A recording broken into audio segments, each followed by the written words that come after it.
Stories upload करते आहे. त्यामुळे बाकीच्या माझ्या बोधकथा पण चांगल्या असतील तर कृपा करून तुम्ही प्लीज मला सपोर्ट करा, जेणेकरून माझं म्हणजे माझं चॅनल चालला पाहिजे. म्हणजे इतके फॉलोअर्स असून इतके सबस्क्रायबर्स असून त्याचा मला काहीच फायदा होत नाही आहे. मी खूप कष्ट घेते आहे पण त्याला यश मिळत नाही आहे. तर प्लीज मला सपोर्ट करा. व्हिडिओज ऐकायच्या नसतं तर त्याच्यावरती क्लिक करा, ऐका, त्या पण चांगल्या असतात. तर आज एक बोधकथा तुम्हाला सांगते आहे आणि बाकीच्या तुमच्या ज्या स्टोरीज आहेत त्या ऐका दाजीबावर किंवा मराठी कथांवर तुम्हाला ऐकायलाच मिळेल. तर आजची कथा आहे नीलाक्षीवर. नीलाक्षीचं लग्न ठरलं होतं. याच दरम्यान तिच्या जिवलग सखीचं शुभदाचंही लग्न ठरलं. नदीकाठी बसून दोघींच्या गप्पा चालायच्या. लग्नातली खरेदी, सोनं नाणं एकूणच.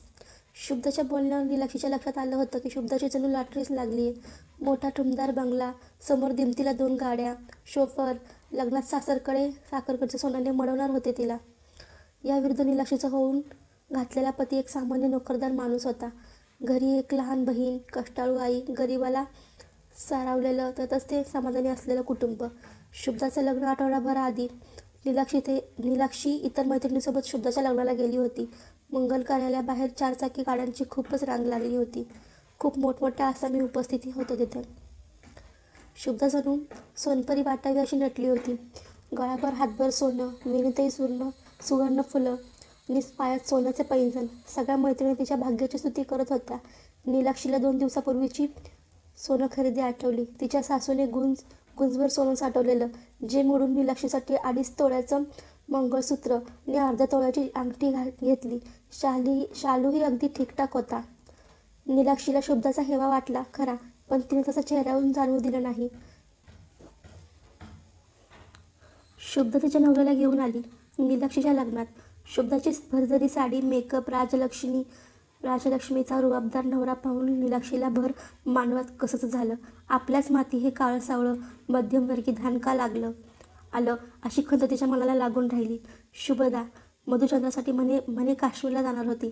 असा मधुचंद्र वगैरे नीलाक्षीच्या नवऱ्याच्या सत्यजितला साधं गावही नव्हतं. नीलाक्षीची सासू तिला मेहंदीच्या हाताने काही काम करू देत नव्हती. तिचं कौतुक करत असे. नणंद सावलीसारखी आजूबाजूला गिरट्या घालायची. नव्या बहिणीला काय हवंय नकोय ते पाहायची. पण तरीही नीलाक्षीचा जीव तिथे गुदमरत होता. रात्री पलंगावर बाजूला शय्यासोबत करणारा तो काळा सावळा पती तिला नकोसाच वाटला. ती खुलतच नव्हती. सत्यजित मात्र नीलाक्षीवर मनापासून प्रेम करत होता. तिला समजून घेत होता तो. नीलू, तू तुझा वेळ घे, मी तुझ्या अजिबात जबरदस्ती करणार नाही. तो पलंगाच्या एका कडेला तोंड करून हाताची गच्च घडी घालून निजला. मग त्याचं ते निजणं नित्याचंच झालं होतं. बाहेर मात्र दोघं पती पत्नीसारखेच वावरायचे, पण रात्री एका छताखाली अनोळखी अशी निजायचे. दिवसेंदिवस सत्यजीची तब्येत खराब होऊ लागली. नीलाक्षीच्या त्याच्यावरती प्रेम नसणं हे त्याला खांतावत होतं. न्यूनगंड बाळावत होता. त्याच्या मनात त्याचा आत्मविश्वास खचत चालला होता. सत्यजितचं काय चाललंय? किती चुका ह्या? कामात लक्ष नाही आहे तुमचं, साहेबांनी दरडावलं. सॉरी सर, पुन्हा असं होणार नाही. सत्यजित मान खाली घालून चाचरत बोलला. सत्यजितचं नुकतंच लग्न झालंय तुमचं. सुट्टी घ्या, 10 दिवस जाऊन थंड ठिकाणी या फिरून, मग बघा फ्रेश व्हाल. हेच दिवस असतात मौज मजा करायचे. नाही नको सर, सध्या नकोच सुट्टी. मिसेसची तब्येत बरी नाही, नंतर बघून सांगतो. ओके जशी तुमची इच्छा, असं म्हणत साहेबांनी खांदे उडवले. सत्यजित फाईल घेऊन बाहेर आला. हात हनुवटीवर धरून विचार करू लागला.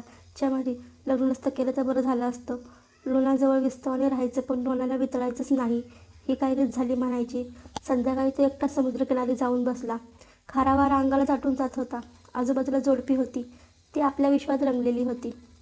जगाचं भान नव्हतं त्यांना. अंधाराची साय समुद्राच्या पाण्यावर पसरू लागली होती. तसा तो उठला पॅन्ट झाडत. घरी आला तर मावशी, आई सगळ्या नटून तुटून उभ्या होत्या. त्याच्या स्वागताला. सत्या, अरे बरं झालं, आज तुझा मुद्दाम तुला सरप्राईज द्यायचं होतं ना. आलो बघ, तुझा बड्डे ना, काका बोलले. सत्या कासानुसा झाला होता. आत गेला. वॉशरूममध्ये जाऊन फ्रेश झाला. बाहेर येऊन बघतो तर काय, नीलाक्षी आय मेकअप करण्यात गुंग होती.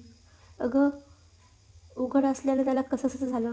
अंग उघडं असल्याने पटापट त्याने कपडे चढवले. ती मात्र थंड नजरेने त्याच्याकडे अधूनमधून पाहत होती. Many happy returns of the day.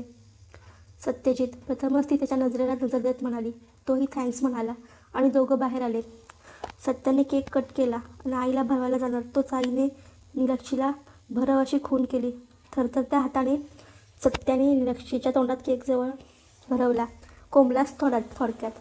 तिनेही सत्याला केक भरवला. सगळ्यांनी टाळ्या वाजवत बर्थडे सॉन्ग म्हटलं.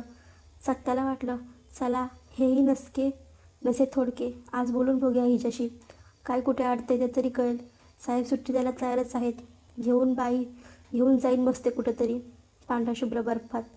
सगळं उठं वसूल करेन. पण कसंच काय? नीलाक्षीचे आईवडीलही आले होते. जेवण झाल्यावर म्हणाले, जावई बापू. नीलाक्षीची आजी आठवण काढते नीलाक्षीची.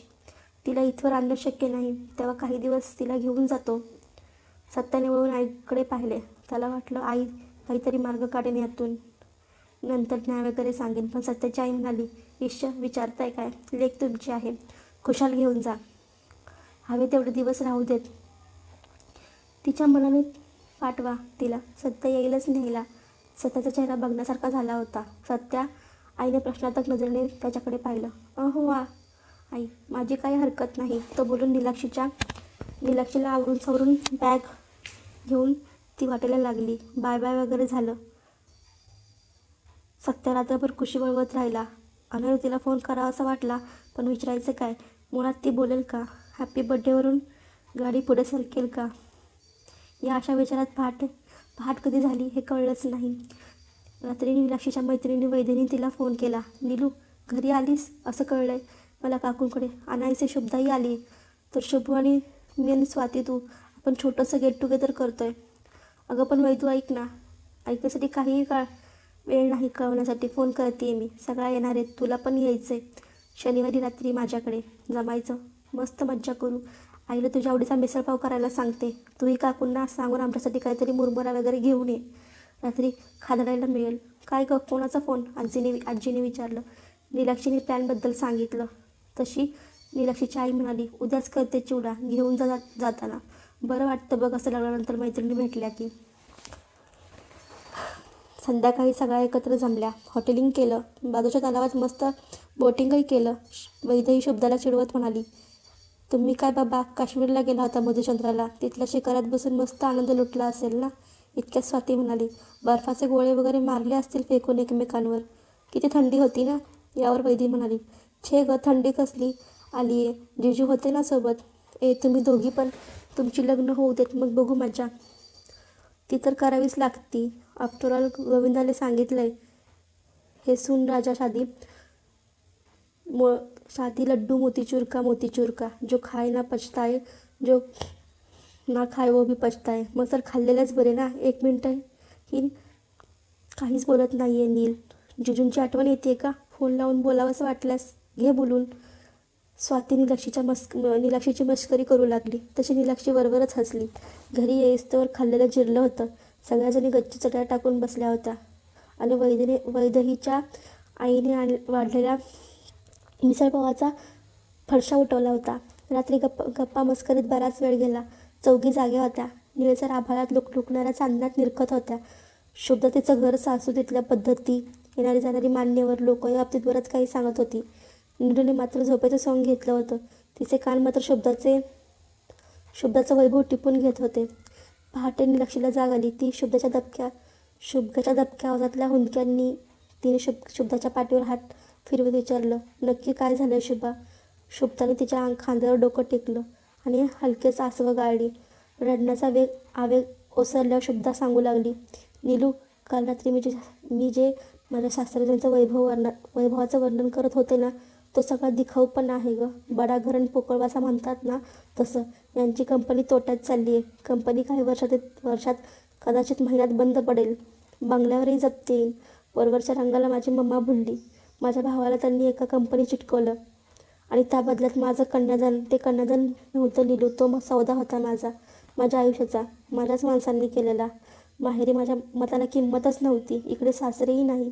फक्त नवऱ्याच्या तालावर नाचणारी कठपुतली झाली आहे मी. तू सुखी आहेस नीलाक्षी? नीलू, तुझ्या नवऱ्याकडे जे काय आहे ते खरं आहे. तुझ्या शब्दाला किंमत आहे, तशी माझ्या नाही. रंगरूप पैसा या पलीकडे जाऊन माझ्या आईने मुलाच्या गुणांची पारख केली असती तर कदाचित मीही सुखी झाले असते. हे सारं ऐकून नीलाक्षीला असंच अंथरुणात पडून ऐकणाऱ्या स्वाती आणि वैदूलाही फारच वाईट वाटलं. मैत्रिणीचा निरोप घेऊन नीलाक्षी घरी आली. आईला म्हणाली, आई मी निघते का संध्याकाळी? अगं पण राहायला आली होतीस ना? का तिकडून फोन आला? अगं तसं काहीच नाही. आईसोबत जेवून नीलू बाहेर पडली. आई अंगणात उभी राहून हात हलवत होती. नीलाक्षी घरी पोचली तेव्हा सत्यजित एकटाच घरी होता. त्याची आई लेकीला घेऊन 4 दिवसांसाठी मैत्रिणीसोबत देवदर्शनाला गेली होती. टी व्ही चालू होता. त्यावर गाणं लागलं होतं, सौदागर सौदागर दिल्लेले दिलदेकर. नीलाक्षीने हलके सत्यजितच्या गळ्यात हात गुंफले. सत्यजितला काही कळेना. अचानक एवढा बदल? सत्यजितच्या प्रश्नार्थक नजरेने आपली नजर मिटवत विवतीने सत्यजितच्या गालावर ओठ टेकवले व त्याच्या कानात कुजबुजली. खरंच सॉरी.